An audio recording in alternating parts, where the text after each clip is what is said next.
समयासी सादर व्हावे, देव ठेवील तैसे राहावे. प्रस्तुत प्राप्त स्त्री संप्राप्त सेवेकरता घेतलेला अभंग. 11व्या शतकातील असणारे कृषी मंत्री श्री संत सावता महाराज यांचा हा 5.5 चरणाचा अभंग आहे. किंवा आपला 4.5. प्रस्तुत अभंगामध्ये श्री संत सावता महाराज मानवी जीवनामध्ये जी विषमता येत असते त्या विषमतेचं वर्णन प्रस्तुत अभंगात करत आहे. विठ्ठल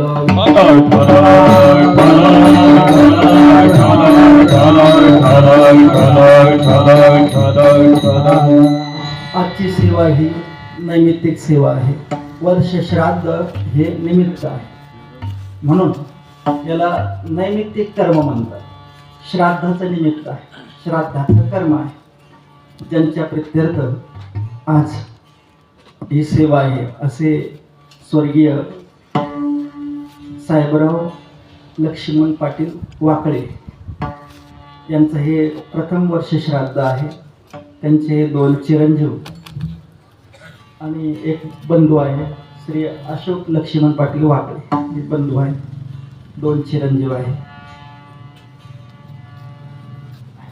असे असणारे श्री साहेबराव पाटील यांचं हे प्रथम वर्ष श्राद्ध आहे. त्यांच्या जीवनामध्ये श्री क्षेत्र देवगड या ठिकाणी भरपूर सेवा झालेली आहे. गुरुवारी शांती ब्रह्म बाबांचं त्यांच्यावर फार प्रेम होतं. बाबांच्या सोबत नेहमी त्यांचं या ठिकाणी वावरणं फिरणं. देवगडला देखील त्यांनी निष्काम सेवा केलेली आहे. असे निष्काम कर्मयोगी साहेबराव पाटील त्यांचं हे प्रथम वर्ष श्राद्ध आहे. श्राद्ध करावंच का, त्याला काही परंपरा आहे का, केल्यानंतर फळ काय, हे सगळं शास्त्रामध्ये आलेलं आहे. शास्त्रामध्ये त्याचं भरपूर वर्णन आहे. श्राद्ध करावंच का तर केलंच पाहिजे, नाही केलं तर पितृदोष लागत असतो किंवा कृतघ्न नावाचा दोष आपल्याला येत असतो की ज्यांनी आपल्यावर उपकार केलेले आहेत असे आपले आई वडील फार उपकार असतात त्यांचे. त्यांच्या उपकारातून उत्तीर्ण होता येत नाही पण प्रयत्न करावे. उत्तीर्ण होण्याचे प्रयत्न केले पाहिजे. नाही केले प्रयत्न तर कृतघ्न नावाचा दोष येतो, कृतघ्न ठरतो. त्यांचे उपकार अनंत आहे की ज्यांनी आपल्याला चांगले संस्कार दिले, समाजामध्ये उठण्या बसण्याचं ज्ञान त्यांनी आपल्याला दिलं, सुसंस्कृत आपल्याला बनवलेलं आहे. जर त्यांनी आपल्याला शिकवलंच नसतं तर आपण कुठंतरी मेंढ्या वळीत असतो किंवा म्हशा वळीत असतो किंवा चोऱ्या माऱ्या नाहीतर आतंकवादी झालो असतो. त्याच्या जर चांगले संस्कार घरात मिळाले नाही म्हणून घरामध्ये ज्यांनी आपल्याला संस्कार दिले आहेत. मनुष्य म्हणला की तो संस्कारयुक्त पाहिजे. बघा, संस्काराची गरज आहे माणसाला. इतर प्राण्यांना संस्काराची गरज नाही. गाढवाला आपण किती संस्कार करा, ते उकरड्यावर जाऊन लोळल्याशिवाय राहत नाही. त्याचा जो स्वभाव आहे, संस्कार त्याचे बदलत नाही. पण मनुष्याचे जो स्वभाव असतो तो बदलतो. कितीही वाईटातला वाईट माणूस असू द्या, जर चांगले संस्कार केले त्याच्यावर, तो जर संतांच्या संगतीत आला तर निश्चित तो त्रैलोक्यात पूजनीय ठरत असतो. पण त्याच्याकरता तो फक्त संतांच्या संगतीत पाहिजे, चांगल्या वाङ्मयाच्या संगतीत पाहिजे. ज्ञानेश्वरी, गाथा, एकनाथी, भागवत हे वाङ्मय त्याच्या जीवनात याचा अभ्यास पाहिजे, स्वाध्याय पाहिजे. चांगल्या संतांची संगत पाहिजे, आचारनिष्ठ अशा संतांची जर संगत मिळाली तर निश्चित मनुष्यामध्ये बदल होतोच. कितीही दुराचारी असू द्या, कितीही दुरात्मा असू द्या, भयंकर उदाहरण आहे वाल्या कोळी. सर्वात मोठं उदाहरण आहे की ज्यांच्या पापासमोर हिमालय छोटासा होता, एवढं भयंकर पाप, पण त्यांच्या जीवनात येथील सुसंस्कार झाले, संतांची संगत झाली, योग्य संतांची संगत झाली, योग्य संस्कार झाले, झाला पालट झाला. अर्धक्षण घडता संताचे संगती, अर्धक्षण घडता संताचे संगती,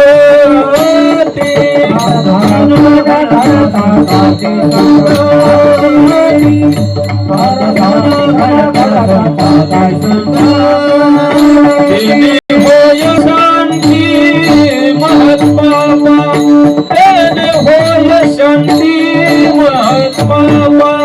अर्धक्षण घडता संत संग देई संत संग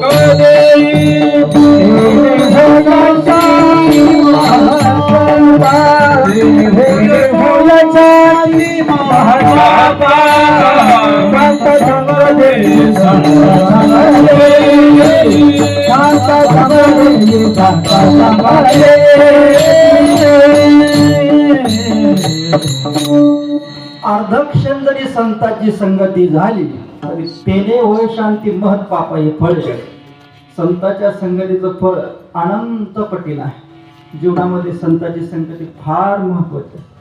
संस्कार आपल्या जीवनामध्ये जर लागायचे असेल सुसंस्कार तर संतांची संगती महत्वाची आहे. आणि संतांची संगत फक्त मानवी जीवनातच होते, इतर जीवनात होत नाही. अहो पशुवर देखील संतांच्या संगतीचा परिणाम होतो. पशुवर देखील तर आपण माणसं आहे ते मराठवाड्यामध्ये एक संत होऊन गेले आपले, त्याच्या पायामध्ये शेवटी किडे पडले. आपले काय नाव? मोतीराम महाराज. त्यांच्यासोबत जो घोडा चालायचा का तो एकादशी करायचा घोडा, पंढरपूरला वारीला जो घोडा चालत होता त्यांच्यासोबत तो एकादशी धरीत होता. असं ज्या दिवशी घोडा खाणार नाही का त्या दिवशी एकादश, तो ज्या दिवशी चारा खाणार नाही त्या दिवशी एकादश धरून चालायच्या. त्यावेळेस काय कॅलेंडर नाही, आपल्यासारख्या डायऱ्या नाही, मोबाईल नाही. मग कशावर समजायचे एकादशा? घोड्याने चारा खाल्ला नाही त्या दिवशी.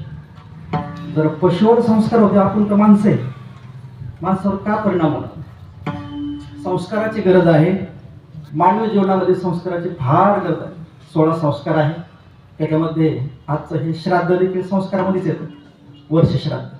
आपण जन्माला आल्यापासून आपले संस्कार चालू होतात तर मरेपर्यंत आपले संस्कार चालूच राहतात मनुष्य जीवनामध्ये. म्हणून ज्या माता पित्याने आपल्याला सुसंस्कार दिले त्यांचे फार उपकार आहे, फार उपकार आहे. त्यांच्या उपकारातून उत्तीर्ण होताच येत नाही.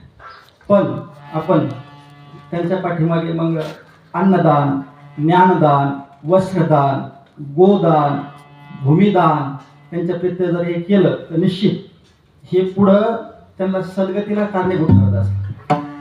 किंबहुना जर पुढे जर त्यांचा जन्म होणार असेल तर चांगल्या कुळामध्ये मग शुचिनाम श्रीमताम गेहे योग भ्रष्टो भिजाय. शुचिनाम श्रीमताम धीमताम अशा कुळाचं वर्णन आलेलं आहे 6व्या अध्यायात.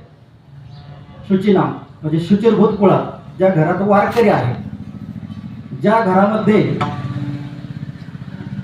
सज्जन लोक आहे अशा घरामध्ये त्याला जन्म भेटत असतो. शुचिनाम श्रीमताम श्रीमंत कुळामध्ये, धीमताम धैर्यवान कुळामध्ये, ज्या घरातले लोक संकट आल्यानंतर कड्या लावून बसत नाही, संकटाला सामोरं जातात अशा घरात त्याला जन्म भेटतो. याकरता मग पुण्य पाहिजे, आपलं सत्कर्म पाहिजे, किंबहुना आपल्या पाठीमागच्याने काहीतरी आपल्यासाठी केलेलं पाहिजे. आपण गेल्यानंतर आपल्या जे मुलं आहेत त्या मुलांनी आपल्यासाठी काहीतरी अन्नदान, ज्ञानदान हे सर्व पाठीमागे केलं पाहिजे. पुन्हा पिंडदान, पिंडदान तुम्ही इथं करू शकता, गयेला करू शकता, काशीला, बद्रीनाथ या ठिकाणी त्याचा विधी आलेला आहे. पण सर्वात महत्त्वाचं गयेला झालंच पाहिजे पिंडदान. गयेला जर आपण पिंडदान केलं तर निश्चित पुढे त्यांना सद्गती किंवा चांगल्या कुळामध्ये जन्म होत असतो. आपल्या आईवडिलाच्या ऋणातून उत्तीर्ण होता येत नाही. जीवनामध्ये आईवडिलाचे आशीर्वाद फार महत्त्वाचे आहे. श्रीमद भागवतामध्ये नभग आणि नाभाग यांची कथा आलेली, फार गोड कथा. सूर्यवंशातला राजा आहे नभग, त्याचा मुलगा आहे नाभाग. या नभगाला 100 मुलं होते. 100 पैकी 99 मुलं घरं होतं आणि एक मुलगा काशीला त्याने शिकवायला पाठवला, सगळ्यात लहान मुलगा नाभाग. तर वयाच्या 5व्या वर्षापासून 25व्या वर्षापर्यंत तो मुलगा काशीला शिकत होता. आणि तो ज्यावेळेस घरी आला सर्व शिक्षण पूर्ण घेऊन, त्यावेळेस गुरुकुलमध्ये सर्व शिक्षण दिलं जायचं. त्याला व्यावहारिक ज्ञान पण दिलं जायचं आणि आध्यात्मिक ज्ञान. सर्व ज्या कला आहे 64 कला, सर्व ज्या कला सर्व ज्ञानाने युक्त होऊन असा तो नाभाग घरी आला. आणि आल्यानंतर त्याने आपल्या आईवडिलांसमोर आपल्या भावांसमोर प्रश्न मांडला की माझ्या वाट्याला काय आहे. आता 99 भावाने वाटण्या करून घेतल्या सगळ्या, काही शिल्लक राहिलं नव्हतं, एक गुंठा देखील शिल्लक राहिला नव्हता. सगळ्या वाटण्या झालेल्या होत्या. आणि मग या नाभागाने विचारलं की माझ्या वाट्याला काय आहे. त्यावेळेस सगळ्या भावाने एकच उत्तर दिलं की तुझ्या वाट्याला आई वडील आहे. आता तो ज्ञानी होता, समाधानी होता, त्याला आई वडिलाच्या सेवेचं फळ देखील माहिती होतं. आणि मग त्याने आपले आई वडील घेतले आणि गंगेच्या काठावर राहू लागला. भावासोबत भांडत बसला नाही की मला एखादा गुंठा तरी द्या झोपडी बांधायला, बिलकुल नाही. आपण जर असतो तर लाठ्या काठ्या कुऱ्हाडीनं भांडणं झाले असते, पण तसं नाही केलं. ज्ञानी माणसाची ही खासियत आहे बघा. ज्ञानी माणूस भांडत बसत नाही, वादात पडत नाही. त्याचं ज्ञान हीच संपत्ती आहे, सर्वात मोठी संपत्ती आहे. ज्ञानी माणूस कुठेही जाऊ द्या जगामध्ये, तो उपाशी राहत नाही. स्वामी विवेकानंद जेवढा मान त्याला भारतात त्याच्यापेक्षा काही पटीनं मान अमेरिकेत होता. कशामुळं? ज्ञानामुळं. ज्ञान पाहिजे. जर ज्ञान नसेल तर तो माणूस 4 पाय नसताना देखील गाढ उठतो. ज्ञान पाहिजे. मनुष्य जीवनामध्ये ज्ञान फार महत्वाचं आहे. आणि मग असा तो नाभाग म्हणजे फार ज्ञानी होता, आत्मज्ञानी होता. त्याने आपले आई वडील घेतले, गंगेच्या काठावर राहू लागला. त्याची दिनचर्या सुरू झाली. येळातून 3 टाइम गंगेचं स्नान, भिक्षा मागून आणायची, आई वडिलाला जेव घालायचं, आपण उरलेलं जेवायचं आणि शास्त्राचा अभ्यास करायचा. एक दिवस असं घडलं की गंगेच्या पलीकडून काही ब्राह्मण लोक यज्ञ करीत होते. आणि त्या यज्ञामध्ये 6वा दिवस उजाडलेला आहे. कारण यज्ञामध्ये प्रत्येक दिवसाची आहुती, त्याचा जो मंत्र आहे तो भिन्न भिन्न असतो. प्रत्येक दिवसाचा पूर्णाहुतीचा मंत्र हा वेगवेगळा असतो. तर 6वा दिवस उजाडला आणि 6व्या दिवशी पूर्णाहुतीचा मंत्र त्या ब्राह्मण लोकांना आठवणा गेला. आठवणाच मंत्र. आणि मंत्र जर आता नाही म्हणावं तर यज्ञ भगवान नाराज होतील, अग्निदेव नाराज होतील. काय करावं, सगळे कष्ट वाया जातील.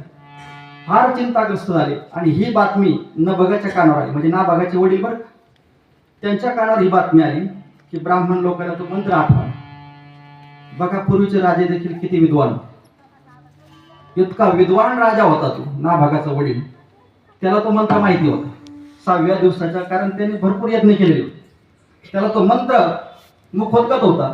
त्याने तो मंत्र आपल्या मुलाला शिकवला. नाभागाला समोर बसवला, मुलगा जो काशीला शिकून आला होता त्याला समोर बसवला आणि मुलाला मंत्र शिकवला की बाळा एवढा मंत्र पाठ कर. आताच्या राजांना एखादा श्लोक विचारत होते, म्हणता येईल का त्याला? नाही, मला आपला धर्मग्रंथच माहिती नाही, श्लोक तर लय लांबचे. हा आता सुदैवाने आपल्या देशाचे पंतप्रधान जे आहेत त्यांचा गीतेचा अभ्यास चांगला, हे आपलं भाग्य आहे. असे लोक आपल्याला पाहायला भेटले. याच्या पूर्वी जे झाले त्यांना गीताच माहिती नाही. आता कोणी जरी आले ते ताजमहल नाही भेटले, गीता भेटले. आपल्या देशात जर बाहेरून कोणी आला तर ते ताजमहल भेट द्यायची पूर्वी. काय मूर्खपणा, काय नालायकपणाच्या सगळ्या हद्दी पार करतात. असो, तो विषय नाही माझा, तो सेपरेट विषय, तो कीर्तनाचा विषय नाही तो. पण श्रीमद भगवद्गीता एवढा माझा विषय आहे. त्या नभगाने आपल्या मुलाला तो मंत्र शिकवला. मंत्र पूर्ण पाठ करून घेतला आणि त्याला सांगितलं जा म्हणे, गंगेच्या पलीकडून यज्ञ चालू आहे. त्या यज्ञामध्ये त्या ब्राह्मण लोकांना हा मंत्र आठवणा, तुझं जो हा मंत्र फक्त तू म्हण. आणि मग तो नाभाग गंगेच्या पैल तीराला आलेला आहे. ते ब्राह्मण लोक चिंताग्रस्त होते. त्यांनी बघितलं की कोणतरी एक अतिथी आलेला आहे. त्याने त्या ब्राह्मणाला वंदन केलं, दंडवत केला. आणि चिंताग्रस्त का आहे एवढा प्रश्न विचारल्यानंतर त्याने सांगितलं की आजच्या पूर्णाहुतीचा मंत्र आम्हाला आठवणा गेला म्हणून चिंताग्रस्त आहोत. म्हटलं मी म्हणू का? म्हटले वा. त्या इतका आनंद झाला त्या ब्राह्मणाला, वाटलं साक्षात भगवानच आले काय कोण. तर मंत्र आठवणा गेल्यानंतर मंत्र नाही म्हणावा तर यज्ञ विफल होईल, त्याचं फळ भेटणार नाही. आणि मग त्या ब्राह्मणाने त्या नाभागाला तो मंत्र म्हणायला लावला. मंत्र म्हणल्यानंतर अग्निदेवच प्रगट झाले. बघा अग्निदेव का प्रगट झाले? आपण जे मंत्र म्हणतो, आपण मंत्र म्हणतो अग्निदेव प्रगट होत नाही, कारण आपल्या जीवनामध्ये आई वडिलाची सेवा नाही. या नाभागाच्या जीवनामध्ये आई वडिलाची सेवा आहे, आई वडिलाचा आशीर्वाद आहे, त्याच्यामुळे अग्निदेव प्रगट झाले. जसे पांडुरंग परमात्मा विद्यारूप आहे ना, पंढरपूरला तर आपणच आतून पुंडलिकराय बी गेले. आपण गेल्यानंतर देवाला खाली बसावं वाटतं आणि पुंडलिकराय गेल्यानंतर देवाला आज योग्य 28 झाले उभा राहावं वाटतं. एवढा फरक आहे की. तर आपल्या जीवनात आईवडिलाची सेवा नाही, आईवडिलाचा आशीर्वाद नाही, आईवडिलाचा तळतळाट आहे आपल्या पाठीमागे. कधी आपण आईवडिलाला 2 शब्द चांगले बोललो नाही. तुम्ही जेवले का, झोपले का, बरे आहे का, कधी आपण बोललो त्यांना प्रेमाने. मग कसं पांडुरंग परमात्मा आपल्यासाठी उभा राहील. आता बरं तरी ते गदान शंका काढून घेतलं पुंडलिकराय, नाही तर त्याने धोपटीलेच असते. त्याला माहिती होते कलियुगामध्ये हे देव रागवल खूप, आला त्याच्या डोक्यात गदा टाकीत राहील.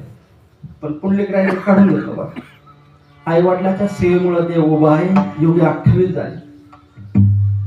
या यज्ञामध्ये अग्निदेव प्रगट झाले आणि प्रगट झाल्यानंतर अग्निदेवाने प्रसन्न होऊन एवढं विपुल प्रमाणात द्रव्य दिलं, सोनं सुवर्ण, की त्याचा एक मोठा डोंगरच उभा राहिला, मोठा डोंगर.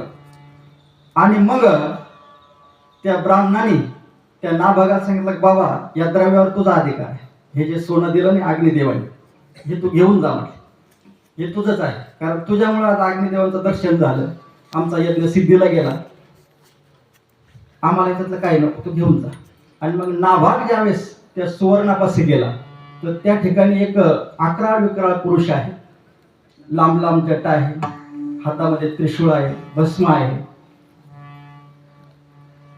कोण आहे आपल्याला कळलं असं. हा तो पुरुष म्हणू लागला की याच्यात माझा देखील वाटा आहे.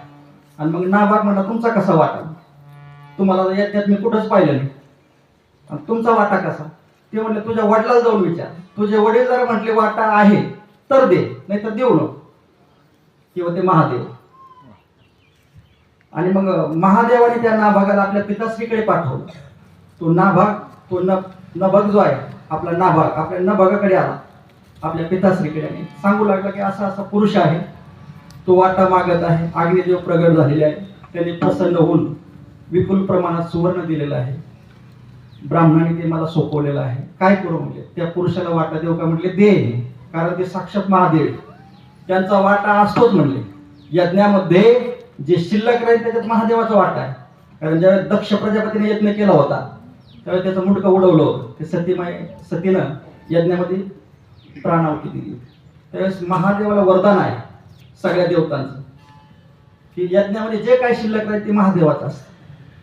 म्हणले त्यांना देऊन टाक त्यांचा वाटा. मग तो नाभाग आला, महादेवाला त्याने साष्टांग दंडावर घातला की हे प्रभू, हे आशुतोष भगवान, आपण आपला वाटा घ्या म्हणले, आणि जे काही शिल्लक राहिले ते मला द्या. त्यावेळेस महादेव प्रसन्न झाले. म्हणले वा, म्हणजे तुझ्या पिताश्रीने म्हणले न्यायनिवाडा केलेला आहे, तुझे पिताश्री धर्मात्मा आहे आणि तुझ्या पिताश्रीमुळे तुला हे मिळालेलं आहे, त्यामुळे याच्यातलं मला काही नको, जे असेल ते सगळं घेऊन जा. महादेव देखील दर्शन दिलं, महादेव देखील प्रसन्न झाले, अग्निदेव देखील प्रसन्न झाले. आणि 99 भावाकडे जी संपत्ती नव्हती का, त्याला केवळ आई वडिलाच्या सेवेला मिळाली. 99 भावाने त्याला वाटाच दिला नव्हता. तुझ्या वाट्याला फक्त आई वडील आहे. आई वडिलाच्या सेवेमुळं त्याला एवढं काही मिळालं की त्रैलोक्यात त्याच्याकडे जे आहे ते कोणाकडेच नव्हतं. असा नाभाग. मी याच्याकरता हे सांगितलं ही कथा की आई वडिलाचा आशीर्वाद जर असेल तर तुम्हाला काहीच कमी पडत नाही, काहीच. भगवान परमात्मा साक्षात मागं पुढे उभा राहतो. महादेव दर्शन देतात, अग्निदेव प्रगट होऊन तुम्हाला पाहिजे त्या प्रमाणात द्रव्य देतात. हे कशाचं फळ आहे? हे आई वडिलाच्या सेवेचं फळ आहे. म्हणून जीवनामध्ये आई वडिलाची सेवा फार महत्वाची, फार महत्वाची. ज्यांचे गेले आता ते गेले, पण ज्यांचे आहे त्यांनी आपण सेवा केलीच पाहिजे. त्यांना कमीत कमी 2 शब्द प्रेमाने तरी बोललं पाहिजे. त्यांच्याकरता आपण 5 मिनिटं वेळ काढलाच पाहिजे जीवनातून. सकाळी किंवा संध्याकाळी तुम्ही त्यांना वेळ दिलाच पाहिजे. त्यांना फार अपेक्षा नसते. तुम्ही त्यांना दररोज गुलाबजामू खाऊ घाला आणि त्यांच्याशी प्रेमाने बोलू नका. त्यांना ते गुलाबजामूचं रक्तच होणार नाही. ते वर्षभर जगणार तर ते एकाच महिन्यात जातात आई वडील. का? आपण त्यांच्याशी प्रेमाने बोलत नाही. काय त्यांना अपेक्षा असते आपल्याकडे? फक्त प्रेमाने बोलावं एवढीच अपेक्षा असते. त्यांना चटणी भाकरी द्या, ती बी देऊ नका तरी आशीर्वाद देतात. फक्त प्रेमाने 2 शब्द बोला ही त्यांना अपेक्षा असते. म्हणून जीवनामध्ये आईवडिलाचा आशीर्वाद लय महत्वाचा आहे. बाकी काही असो किंवा नसो, आईवडिलाचा आशीर्वाद मिळाला की देवाचा आशीर्वाद मिळत असतो. देव आशीर्वाद देतच असतो. साक्षात विठ्ठल आणि रुक्मिणी समजून जर आपण आईवडिलाची सेवा केली, विठ्ठल आणि रुक्मिणी आहेतच ते, त्यात काही हेच नाही. आपले आईवडील हे विठ्ठल रुक्मिणीच आहे. कृष्ण माझी माता, कृष्ण माझा पिता, आईवडील आपले साक्षात विठ्ठल रुक्मिणी आहे असं समजूनच सेवा करावी. नाहीतर आई वडिलांची सेवा न करता तुम्ही पंढरपूरच्या वाऱ्या केल्या तर काहीच उपयोग नाही. कुठल्याही चारीधाम यात्रा केल्या तुम्ही आई वडिलांची सेवा न करता तर ते चारीधाम यात्रा देखील फळ देत नाही. ग्रंथाचे ग्रंथ तुम्ही अध्ययन पाठांतर केले, ते ग्रंथ देखील फळ देत नाही. का कुठलाही तुम्हाला ना तीर्थक्षेत्र तुम्हाला माफ करणार, ना देव माफ करणार, ना संत माफ करणार.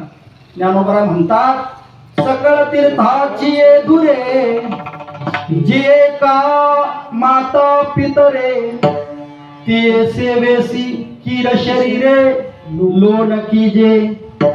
सकळ तीर्थाची धुरे जे का माता पितरे, आई वडील म्हणजे सर्व तीर्थाचे धुरे म्हणजे अग्रगणी आहे. जर आई वडिलाची सेवा केली, आई वडिलाला जर प्रदक्षिणा केली तर पृथ्वी प्रदक्षिणेचं फळ मिळतं. आई वडिलाची परिक्रमा जर केली, आई वडिलाचं दर्शन घेतलं तर 3.5 कोटी आपले देवता आहे. 3.5 कोटी सर्व देवतांना नमस्कार केल्याचं फळ मिळतं. आई वडिलाच्या चरणाचं तीर्थ घेतलं तर 3.5 कोटी तीर्थ आहे, त्या तीर्थात स्नान केल्याचं पुण्य मिळतं. कुठं जायची गरज नाही, आपल्या घरातच सगळं काय आहे. पण घरी धड न बोले माता पिता, ज्ञानोबा म्हणतात. सगळ्या जगाशी चांगलं बोलतो आणि आई वडिलाशी चांगलं बोलत नाही, मग काय उपयोग आहे? काहीच उपयोग नाही. त्याचा जन्म जो आहे तो वाया गेलेला आहे. पशुतुल्य जीवन आहे. म्हणून जीवनामध्ये आई वडिलाची सेवा फार महत्वाची आहे. ते असताना बी आणि गेल्यानंतर देखील. नाहीतर भुकेल्या नाही अन्न आणि मेल्यावर पिंडदान, तुकोबरायचं प्रमाण आहे. भुकेल्या नाही अन्न, त्यांना भूक लागल्यावर आपण कधीच त्यांना जेवू घातलं नाही आणि गेल्यानंतर आपण पंक्तीच्या पंक्ती उठवल्या तर उपयोग होणार नाही. म्हणून आई वडिलाची सेवा जीवनात पाहिजे, याकरता हा विस्तार केलेला आहे. आज ही नैमित्तिक सेवा आहे. याला नैमित्तिक कर्म म्हणतात. कर्मामध्ये प्रकार आहे, कर्म, अकर्म आणि विकर्म, यात सगळे कर्म येतात. त्यामध्ये निष्काम कर्म असेल, सकाम कर्म असेल, विहित आहे, निषिद्ध आहे. शास्त्राने जे करायचं सांगितलं त्याला विहित कर्म म्हणतात आणि शास्त्राने जे करायचं नाही सांगितलं त्याला निषिद्ध कर्म म्हणतात. शास्त्रामध्ये सगळं विधी आलेला आहे. त्यामध्ये ही नैमित्तिक कर्म, सोम सूर्यादी ग्रहणी येऊनी करती पर्वणी, काळ माता पितर मरणे अंकित जे दिवस. आई वडील ज्या तिथीला जातात, तारखेला नाही बरं, तिथीला, त्या तिथीला जर आपण ज्ञानदान, अन्नदान वगैरे केलं तर हा पर्व काळ आहे. आजचा दिवस म्हणजे त्यांच्या मुलांकरता, जे मुली असतील नातेवाईकाकरता हा पर्व काळ असतो. आणि या पर्व काळाला हा शास्त्र सांगतं बरं का, आई वडील जर प्राण सोडताना आपण त्याच्या जवळ जर असू, प्राण सोडताना, तर त्याच्या भाग्याला पारावा नाही. आई वडिलांचा ज्यावेळेस प्राण जात असतो, शरीरातून निघत असतो, त्यावेळेस आपण त्याच्या जवळ पाहिजे. त्याचं खूप वर्णन आलेलं आहे. फार महत् भाग्य असं, भाग्याला पारावा नाही. आई वडील जर प्राण सोडताना आपण जवळ थांबलो आणि त्यांचा जर आपण पश्चात, हे मग वर्ष श्राद्ध असेल, दशक्रिया, 13वा, मासिक श्राद्ध, वर्ष श्राद्ध, हा विधी केल्यानंतर त्यांचा आशीर्वाद निश्चित भेटतो आणि आपल्यावर कृतघ्न नावाचा दोष येत नाही. हा दोष येऊ नये म्हणून आपण हा विधी केलाच पाहिजे. कोणी केलेला आहे का? पाठीमाग परंपरा आहे का? हा प्रभू रामचंद्रांनी राजा दशरथाचा हा विधी केलेला आहे. वनात असताना केलेला आहे पिंडदान. म्हणून याच्या पाठीमाग परंपरा आहे. महाभारतात आपण बघा, धर्मराजाने, युधिष्ठिराने आपले जे बंधू वारले होते सगळे, दुर्योधनादी किंवा कर्ण, यांचा विधी केलेला आहे. हे पिंडदान विधी केलेला आहे. सर्व शास्त्रामध्ये त्याचं वर्णन आलेलं आहे. म्हणून ही परंपरा आपण जपली पाहिजे, हा विधी केलाच पाहिजे. असं हे आजचं श्राद्धाचं कर्म आहे. त्यांच्या प्रित्यर्थ आजची सेवा आहे. सेवेकरता घेतलेला अभंग श्री संत सावता महाराज यांचा आहे. या अभंगामध्ये संत सावता महाराज मानवी जीवनातली विषमता प्रगट करीत आहे. मनुष्य जीवन म्हणलं की विषमता आहे. सुख आलं की दुःख येणारच आहे. मान भेटला की अपमान होणारच आहे. ऊट आलं की सावली येणारच आहे. जसं हिवाळा, उन्हाळा, पावसाळा हे ऋतू जसे बदलतात तसंच जीवनामध्ये सुख, दुःख, मान, अपमान हे सगळे द्वंद्व जे आहे मानवी जीवनामध्ये आहेत. मानवी जीवन हे विषमतेने भरलेलं आहे. विषमते तुकोबराय म्हणतात, कै वहावे जीवन कै पलंगी शयन, जैसी जैसी वेळ पडे तैसे तैसे होणे घडे. कै भोजनाना परी कै कोरड्या भाकरी, जैसी जैसी वेळ पडे तैसे तैसे होणे घडे. कै उत्तम प्रावरणे कै वसने ती जिरणे, जैसी जैसी वेळ पडे तैसे तैसे होणे घडे. कै सज्जनासी संग कै दुर्जनासी योग, तुका म्हणे जाण सुख दुःख ते समान. सुख आणि दुःख याला जो समान मानतो त्याला खरे जीवन जगण्याची कला अवगत आहे. तुम्हाला मान, अपमान, सुख दुःख ही समान वाटले पाहिजे. आपण जसं सुखात राहतो तसं दुःखात राहत नाही. आपण दुःखात आपली वृत्ती पालटत असते. मन जे आहे दुःखामध्ये आपल्याला उद्विग्न करून टाकतं. मान भेटला की फार बरं वाटतं. लोकांनी फुलाचे हार घातले की फार आनंद होतो आणि चपलाचं घातलं त्याची बी तयारी ठेवली पाहिजे. ज्याला फुलाचे हार घालायची सवय लागली त्यांनी चपलाच्या हाराची बी तयारी ठेवलीच पाहिजे. एक दिवस तो बी हार आपल्या गळ्यात येणार आहे असं समजून मग फुलाचे हार धारण करा. नाहीतर मग तुम्हाला फुलाचे हार धारण करण्याचा काय अधिकार नाही. एक दिवस तो बी प्रसंग येणार आहे. जीवनामध्ये हे प्रसंग येतातच. सुख दुःखे समे कृत्वा लाभाला भोजया जयो ततो युद्धाय युज्यस्व. भगवान सांगतात की हे अर्जुना, जीवनामध्ये सुख दुःख मान अपमान हे द्वंद्व येत असतात. सुखही फार काळ राहत नाही, दुःखही फार काळ राहत नाही. मान देखील टिकत नाही, अपमान देखील टिकत नाही. मनुष्य जीवन म्हणलं की हे सर्व गोष्टी होणारच आहे. याच्यामध्ये मनुष्याने त्यातल्या त्यात परमार्थिक मनुष्याने यात समान राहिलं पाहिजे. सुख दुःख समान